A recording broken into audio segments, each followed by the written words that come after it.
Hey y'all, what's up? What's up? It is your girl, sister girl, and y'all, we are talking about the queen herself, Monique. We are talking about the queen herself, Monique, because y'all, to me, just to me, Monique seemed like she be getting a bad rep, you know what I'm saying? And I feel like it's because she's a black woman that stands up for herself.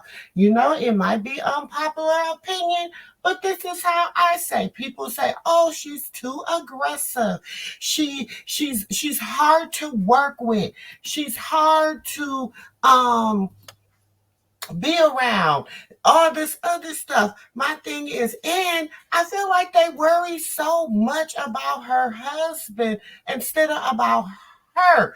And for me, I have an issue with that. Now, y'all remember when Monique was having the controversy with Netflix and how everybody um was dogging her out. Let's look at that. Let's look at what she had to say.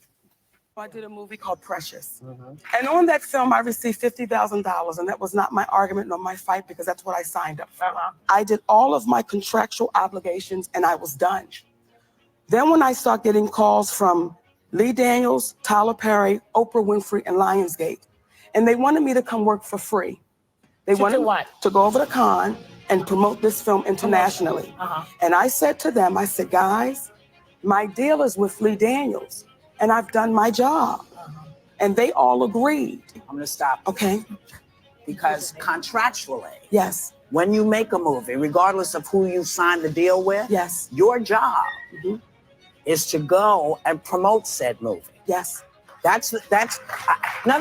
But so when they wanted you to come, and we've had this conversation. Yes, we did. And when we did have that conversation, I said, Whoopi, at what point do we stop saying the next time? Because what was expected. Wait, but I want next to answer it though. I time? did a movie called Precious. The phone was ringing and the scripts were coming. And when people say, Monique, where have you been? It's not that I haven't been on TV or been in the movies because I've been blackballed, as Mr. Daniels has said. The offers just didn't make sense, Dawn. So again, the phones didn't stop ringing and the scripts didn't stop coming, but the offers that were associated with them were offers that made me say, guys, I can't accept that. Because if I accept that and I won the award, what are my sisters being offered that didn't win the award or wasn't nominated? And what does it say to the little girl who's not here yet? That if we continue to accept these low offers, however, do we make it different and make? I'm just tired of working so hard, being gracious at what I do, getting paid a fraction of the cost. I'm tired of hearing my sisters say the same thing over and over. You get tired. I hear people go, you work a lot. Well, have to. The math ain't mathing. And when you start working a lot, you have a team. Big bills come with what we do. Human and it seems every time I do something and I break another glass ceiling, when it's time to renegotiate, I'm at the bottom again, like I never did what I just did, and I'm just tired. I'm tired. I'm tired. I get that. It wears on you, because what does that mean? What is that telling me? What is it telling me? Yeah. And what does it tell me? Yeah. And if I can't fight for them coming up behind me, then what the fuck am I doing? I'm sorry. Yeah. My sister, who I know you deal with inequality, Angela. I know it. You in the same business I'm in. But you'll look at me and you'll say, well, I need you to explain to me. They said you was a problem here and a problem there. We all know when you don't allow bullies to take place and when you don't allow yourself to get bullied, don't you get labeled? Yes. But can I just, for full disclosure, please, there are definitely people that I know that have worked with you on the Ebony shoot. Yes. And I've heard things, they've told me personally, people that were in the room. Say their names. And if not, like I told Lenard before, keep it on the playground. Well, okay, so I saw on Alfred Edmond Jr., who's the editor-in-chief of Black Enterprise magazine. Yes. I saw that Amy Dubois Barnett, who was the editor-in-chief of Ebony at the time of that shoot, who was very excited to have you on the shoot, she left a comment because he posted something about you and the numbers and about your worth and how you are the most decorated comedian and Black woman comedian. And she commented it was a nightmare working with her, and I would never want to go through something like that again. I saw that comment is still on his page now. I would love to sit down and talk with that sister face to face so she can tell me about the nightmare, because what they won't do is they won't fill it in. See, they won't fill in. We were being arrogant, and we wanted to treat that woman as if we were doing her a favor by putting her on the cover. As my husband told me years ago, we don't disrespect anyone, but we over respect no one. And I want you to look at me. Mm-hmm. I'm a big fat Black woman. You're not fat. Stop it. Real talk. What big fat Black woman has to stands up and says this is not fair? Because what the feeling is with some of our sisters and brothers, Monique, you should be grateful you just got invited to the party because of the way you look. So for anyone that says they ever had a problem with me, bring them to the table. Bring them to the table and let's have a conversation. But what you'll find is we'll speak about this woman when she can't see us.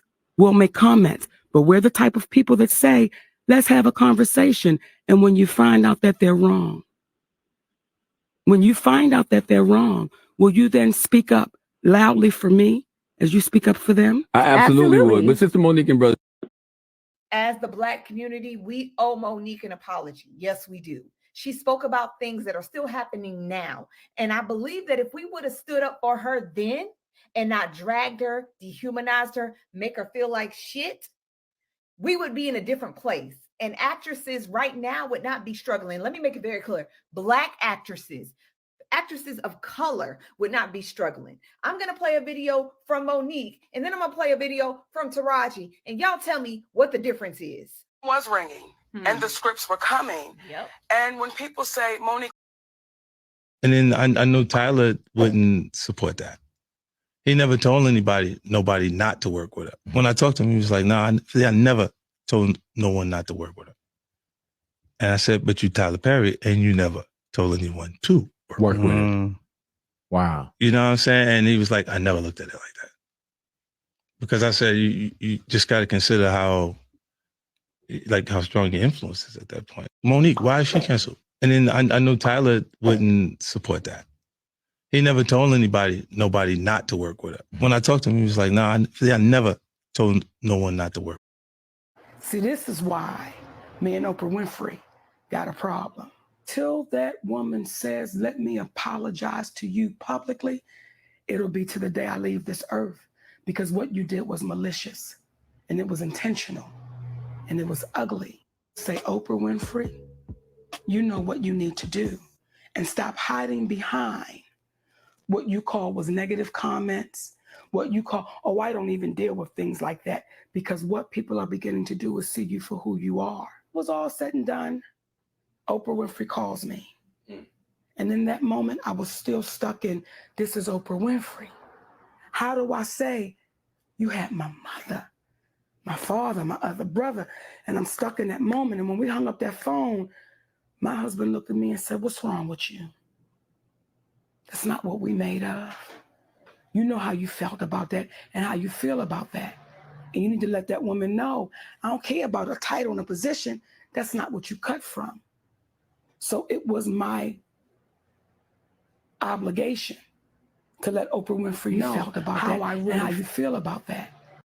Because I said one word, and that was no. Now, I said no to some very powerful people. What Tyler Perry showed me, Lee Daniels, Oprah Winfrey, and Lionsgate. When you don't do what we ask you to do, we'll take your livelihood. But this isn't the only difficulty that Monique is facing at the time.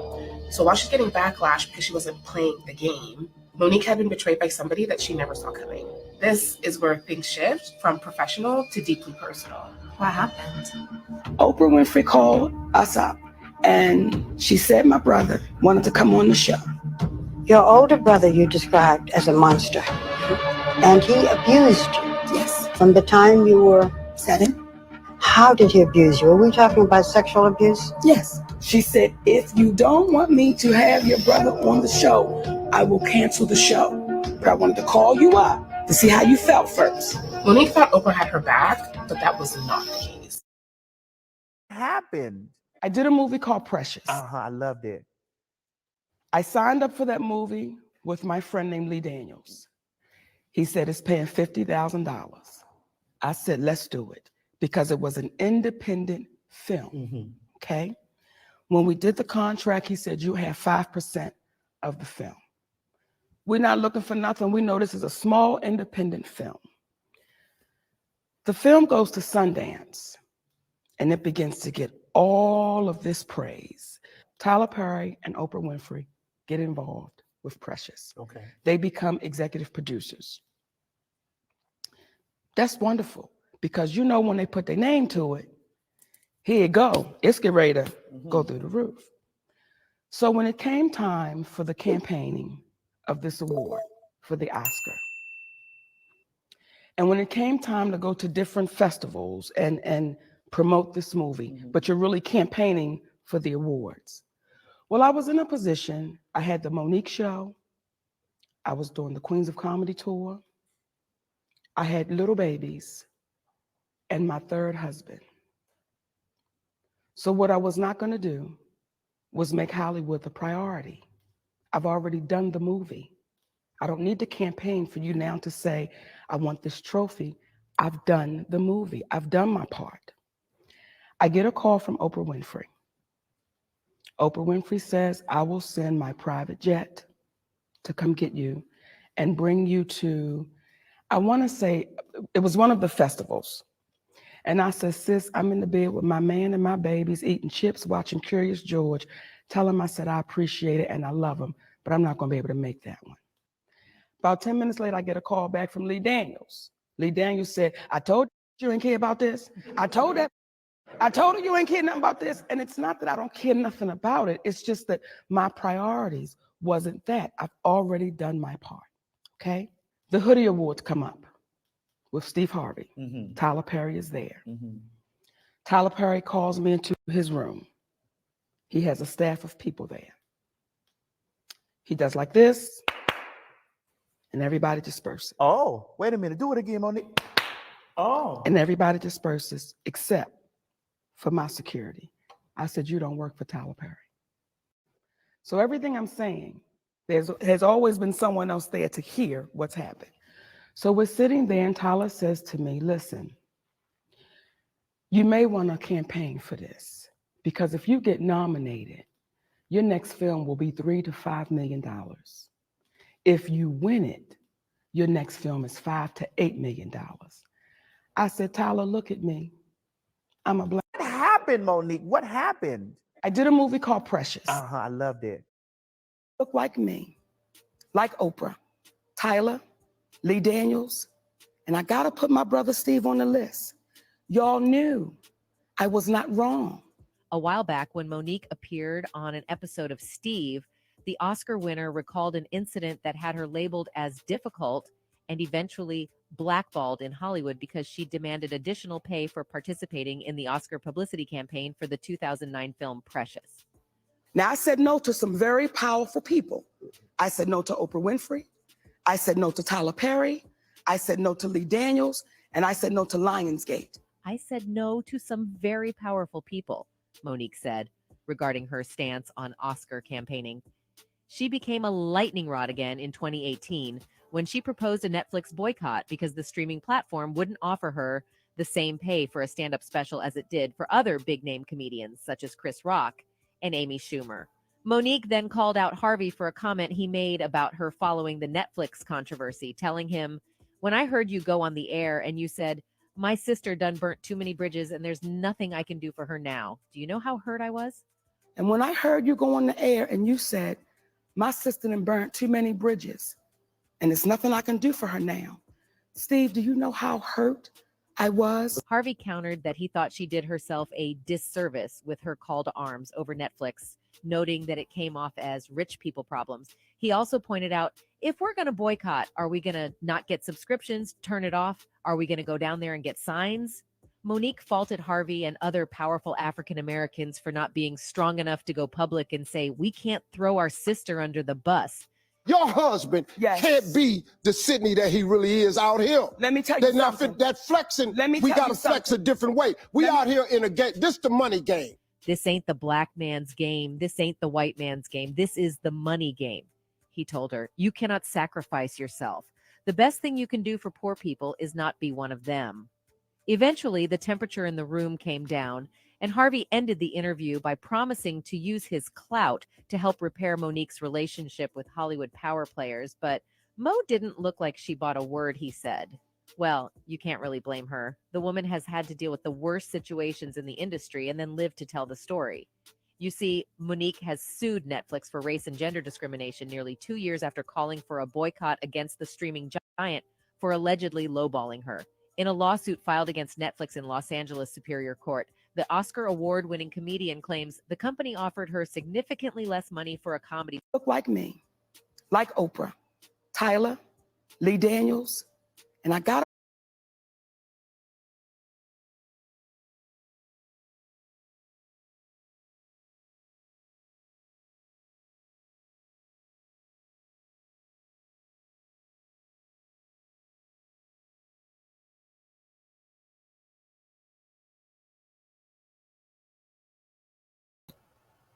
So y'all, yes, Monique been have said this. Monique has been fighting this. Monique just got her settlement recently for the whole in her Netflix special. And of course, us as African Americans, Black people, we oh, it wasn't worth it. She did all that and she wasn't even that funny and whatever. I should have laughed the whole time.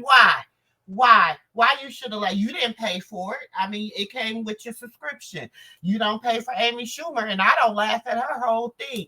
So I'm just saying, y'all, is Monique vindicated? Is Monique vindicated now that Taraji has came out and said that our sister girl Oprah, she looked like she at the, allegedly she looked like she at the top of all this. I don't know. Is Oprah the problem? Was Monique the problem? Is Tyler the problem? Who's the problem? I don't know. But all I'm saying, can Mother Monique be vindicated at this point?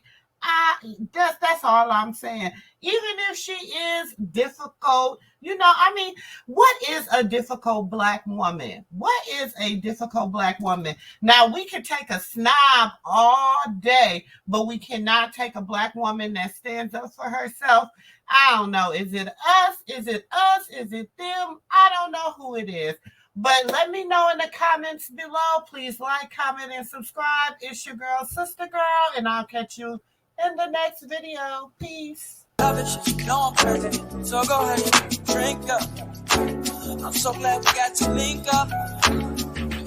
Get to taking that off me. I got the plug, I made the coffee.